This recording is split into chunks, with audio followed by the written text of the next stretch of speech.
everyone and welcome to today's video. Today I want to start a new section on my channel which I will try to do every month called author discussions. Now I've got a few authors that I've picked out that I want to do future months. This month I'm doing R.L. Stine because I've just got so many of his books. I looked on Goodreads earlier and he is my most read author. Probably because I just devoured Goosebumps books as a child. But I'm really open to future months. If there's any particular author you really want to discuss, then I'm totally open to that. I feel like this is not going to be a one-sided thing. I'm not just going to show you books and be like, oh yes this was good, oh yes this was good. I really want us to use these videos to recommend books to each other and I'm really excited for this. Goosebumps. I first got into these when I was about 7 probably. And obviously everyone was reading them at school at that age. And the first one I ever discovered was Welcome to Dead House. And I remember really loving this one, and if you feel like picking Goosebumps books up even now, I feel like this is a really great place to start. This one's quite scary. Not to the point where it'll scare your child to bits if you're wanting to give it to your child, but it's definitely one of the more creepy ones. I really want to reread my Goosebumps books sometimes. I really want to just see what this one's like now. See how I'd feel about it now. I watched someone's videos the other day on the most scary Goosebumps books of all time, and I recommended this one to the person. I can't remember which books they listed. If I remember as I go through, I'll definitely point them out. And it's worth me mentioning as well quickly that I am going to go through all these books quite quickly. I don't think I have all of them. I'm not sure what I've done with them in between moving out of my parents and moving into here. So I'm missing a few copies. When I remember that I'm missing one, I'll quickly mention it though. So this one's the very first one in the series, the original Goosebumps #1, and it's really pretty. And as I say, I really enjoyed this one. I think that one's a great place to start if you want to reread some Goosebumps. Then we've got #2, which is Say Cheese and Die. This one's not quite so creepy, this one's more sort of weird. I'm not going to go into what any of these ones are specifically about, by the way, because if you noticed in the thumbnail picture, there's a lot of books, and we'll be here all afternoon.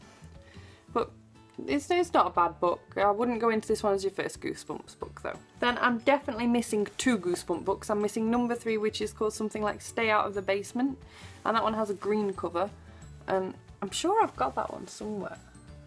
Too many books. And then I'm also missing #4, which is The Curse of the Mummy's Tomb. Right, so this book is #5, and this is Monster Blood. Again, this one was okay. I don't think I read this one more than a couple of times, but I definitely wouldn't recommend this as one of the first ones for you to ever pick up. Then there's this nice pretty pinky purpley Let's Get Invisible, and this is #6. I think I had them all up to a good 20 something actually, so if I'm missing any in the next few books, then I really need to have a hunt through all my books. #7, Night of the Living Dummy. This one was one of my more favourite ones. Creepy but different. You wouldn't expect to necessarily read a book about dummies. So yeah, I highly recommend this one. Then we have one of my favourites, and it is The Girl Who Cried Monster, and this is #8. And this one was one of my favourites, A, because it's one of the ones that I picked up quite early on. It was maybe like the second or third one I read or something like that. But it was also just really good because this girl reads a lot, and it's set in a library for a lot of it, and I, as a young child, just wanted to devour all the books, and so I liked that I was reading about someone who was also reading a lot. Then I've got this bumper collection, which has, again, The Girl Who Cried Monster. I know it was silly of me to get one in which I've already got one of the books, but basically I really wanted these 2 books, and if I remember rightly, I was struggling to get hold of these 2, and they are Welcome to Camp Nightmare, which is #9, and The Ghost Next Door, which is #10. And I was really desperate to read them, so I thought, you know what, I don't care that I've already got one of these, we'll just forget that's there, and I bought it for those 2 way back in the day. Camp Nightmare is one of my favourites, and The Ghost Next Door is also quite good. I lent The Ghost Next Door to my brother once when he was really little, and that one gave him nightmares, so watch out for that one. Then we have #11, The Haunted Mask. It's not one of my favourite ones. It's okay, nothing special. Quite a cool cover on it though. Be careful what you wish for. I don't really remember this one very well, so I'm going to assume that this is also one that I wasn't too fussed about. It doesn't feel like it's been read many times. Probably only read it the once, maybe twice. Then we've got one of my firm favourites, One Day at Horrorland. This one was if not my favourite, definitely in the top 5. Again, it was one of the earlier ones that I picked up and I really, really loved it. I think I also used to find this one quite scary. I don't remember. It's a cool cover though. Why I'm Afraid of Bees. Pretty sure I only read this one the once as well. I'm definitely missing loads. I should have thought about this better before recording this video. I'm definitely missing loads that I know I've seen since I've moved in here. What have I done with them? Somewhere around here should also be one called The Werewolf of Fever Swamp, and I remember buying that one along with a couple of others. I think I used to, during school holidays, I'd go shopping with my granddad and I'd go into the bookshop and I'd leave with 3 Goosebumps books every Thursday, and then when I got home in the Thursday afternoon I would sit and just read all 3 of them in the same afternoon because that's the sort of bookworm I was as a child. And I'm pretty sure if I liked a book I'd then go and reread them several times until the next Thursday when I'd go and buy more, and if I didn't I'd sort of put it on a probably not going to read this one again many times kind of pile. So some of them, that's why they're really loved and just read over and over and over, because I just devoured them, and others it was a bit slower with. Like this one, Go Eat Worms. I remember reading this one a couple of times, but it definitely wasn't a firm favourite. It was quite disgusting if I remember correctly. Some Goosebumps aren't just scary, they're just disgusting, and this one was just disgusting. Then we have the sequel to the one I mentioned earlier that I was missing, which was called The Curse of the Mummy's Tomb. This one's The Return of the Mummy, and look at that cover, isn't it great? I love the cover to this one. The cover to the first one is also really, really cool. Quite disappointed that I've misplaced it. Well. This one, along with the first one, are the ones that really got me into sort of ancient Egypt. After reading these, I just went and read all about Egypt as a child, so not only are Goosebumps actually quite sort of entertaining to kids, but they can help get them into other things that will actually like help educate them more. And as I said, I absolutely love this one. Then I've got The Scarecrow Walks at Midnight. I read this one a couple of times. Average. Attack of the Mutant. This one wasn't really my cup of tea, and so I haven't really got much else to say about this one really. I know I definitely read it the once, I can't imagine I read it more than that. It's not very, very weathered at all compared to, say for example, if I grab my Horrorland one, which is practically falling apart. See. Then My Hairiest Adventure. I think this one is again another one that I only read the once. Ghost Beach. I read this one a couple of times. I remember absolutely loving this one as a child. Again, this is one that I quite like to reread and see how much it creeps me out now that I'm a lot older and I've read a lot more horror. It's interesting as well, my reading habits as a child, as you can see I was very much into the creepy and gruesome kind of things, is now still stuck with me as an adult, where I'm very much, I love horrors and thrillers and that kind of thing. It's strange how obvious it was from an early age that I was going to enjoy those sorts of books even as an adult. This one, Phantom of the Auditorium, I remember reading this one a couple of times, but I was a little bit older once these later ones came out. I mean, this is number 29, so I tend not to read them quite so religiously over and over and over as I got a little bit older. That said, It Came From Beneath the Sink is, you can't really tell on camera, but it's quite a worn one. This one's quite slim as well, like. I mean, Goosebumps aren't long by any means, but this one's literally only just over 100 pages, so I remember loving this one. Quite creepy, actually. Night of the Living Dummy 2. This one's a sequel to the one that I showed you earlier. Again, these ones were great. It was nice to read something that felt, as a child, quite different and unique. Barking Ghost. I think I only read this one the once as well. It doesn't really ring many bells, to be honest. Shocker on Shock Street. I can't remember this one very well either, really. I probably remember the TV show version of this one more than actually the book version, so if you have seen the Goosebumps TV shows on Netflix or whatever, or you see them on TV as a kid, don't let them necessarily put you off reading the books, because some of them are quite stupid, the TV show versions. They've adapted them in quite a stupid way. The books tend to, as with everything, generally be quite a bit better. So we've got The Haunted Mask 2, cover on that. I think I liked this one more than the first one. Don't remember. I need to reread these books. The Headless Ghost. I loved this one. Loved this one. I think this one was one of the more creepy ones, and I recommend that one a lot. The Abominable Snowman of Pasadena. Again, this is one that I don't really remember reading that much. Also, I forgot to mention a couple of covers ago how they had a cover change sort of midway through. So like, instead of having stuff popping out of the swampy bubbles, they've now put a bubble around it. And this does annoy me a little bit. I much prefer the older versions of the covers, to be honest. How I Got My Shrunken Head. I read this one quite a few times actually. This one took quite a beating considering it was one of the later ones. This one's number 39. Same for this one as well, Night of the Living Dummy 3. It's the third one in the Night of the Living Dummy series. And this one took an awful beating as well. Sign of how old these books are, by the way. They're anywhere between £2.99 and £3.50 for a book. You won't be paying that now, that's for sure. Say Cheese and Die Again. This is a sequel to number 2 in the original Goosebumps series. If I remember, I didn't like this one as much as the first one.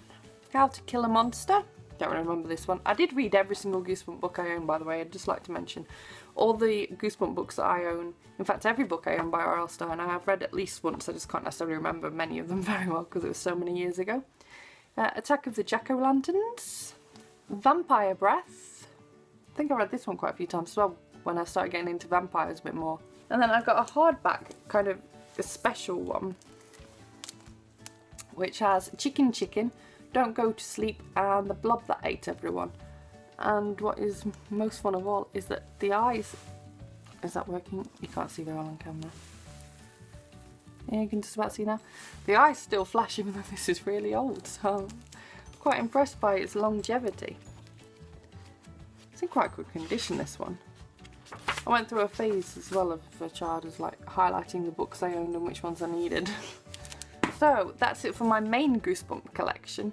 If there's any books out of this main collection, they are the original Goosebumps that I haven't mentioned here that you think I should read. Like I said, I'm interested in rereading my Goosebumps sometimes, so if there's any that you think I should read, then please let me know down below. But now I'm going to move on to the Give Yourself Goosebumps series. The only one of these that I own is... what's it called? Trapped in Batwing Hall.